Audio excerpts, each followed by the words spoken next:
Sebagai contoh, ada satu sahabat saya, Pak Chandra. Kalau kita kenal JobDB, dia adalah cukup jenius sekali sahabat saya ini. Tahun 2000, tahun 2000, kita tahu di dunia digital, kita kenal yang namanya Amazon baru berdiri, Alibaba baru berdiri gitu ya, dan JobDB. Dia adalah putra Indonesia cukup terbaik, dan JobDB ini punya pengalaman atau untuk mencari kerja ini bisa 24 juta per tahunnya orang kerja melalui JobDB. Ini putra Indonesia. Kemudian di tahun 2010, perusahaan JobDB ini dibeli oleh kapitalis liberal, dan teman kita nih Mas Chandra ini dia exit cukup besar sekali, dia tinggal di negeri Australia dan segala macam, dan selama 10 tahun dia tidak boleh membangun platform yang sama dengan JobDB tersebut gitu ya. Nah, bayangin di 2007-2008 Facebook baru mulai itu belajarnya sama dia bagaimana memahami sosial media. Jadi dia dekat sekali sama Facebook, Mark Zuckerberg dan lain sebagainya. Nah, yang menarik Desember 2020 kemarin genap 10 tahun dia tidak boleh membuat perusahaan sejenis, akhirnya dia launching sebuah produk baru yaitu namanya JobSeeker. JobSeeker ini agak berbeda sedikit dengan JobDB, tapi yang heran adalah dalam 6 bulan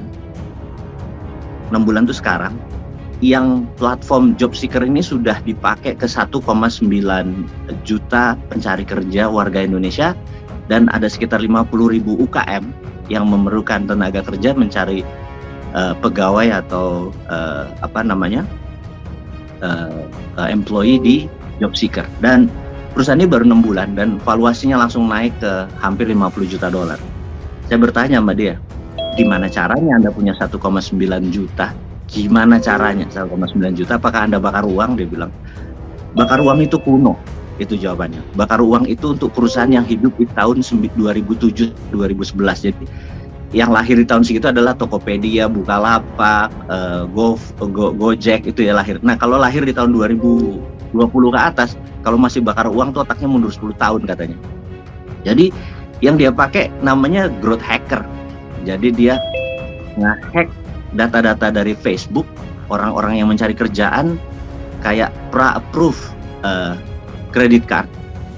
Jadi mau nyari kerjaan nggak langsung nongol di sosial medianya dan di IG-nya mereka, personalnya, atau di direct message-nya, di DM-nya, atau juga di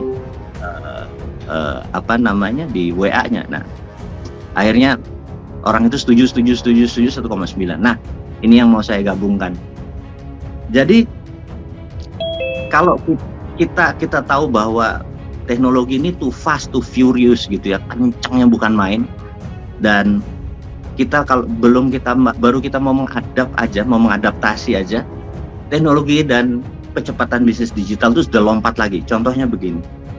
Banyak sekarang teman-teman di Muhammadiyah atau teman-teman pergerakan mahasiswa yang bercita-cita mulia ingin membangun ekonomi, ingin membuat platform yang namanya marketplace gitu ya. Marketplace itu kuno karena udah 20 tahun, dan saya heran anak-anak ini masih buat marketplace yang full. Contohnya gini. Ini untuk menyadarkan kita bahwa Tokopedia itu sudah 12 tahun gitu ya. Kita nggak bisa tiru lagi, itu udah kuno gitu. Jadi dunia digital tuh ada push, ada pull gitu ya. Pull itu tarik. Nah, mereka dulu nge-pull, narik. Jadi misalnya Tokopedia ngarepin orang masuk ke sana, Bukalapak ngarepin orang masuk ke sana, di-pull, ditarik, dan mereka berani bayar untuk nge-pull, narik. Kalau teman-teman di ITB AD mau buat platform yang narik orang kuno, Anda bisa bakar-bakaran, nggak karu-karuan, uangnya tetap aja nggak ada yang masuk di tempat Anda. Sekarang ini namanya push marketing. Jadi Anda nyerang gitu, masuk ke WA, masuk ke IG, masuk ke email, namanya push gitu ya. Jadi bisa dibayangkan kalau marketplace yang dibuat masih pull, Anda 20 tahun terlambat gitu. Dan itu heran masih diajarin di kampus-kampus gitu.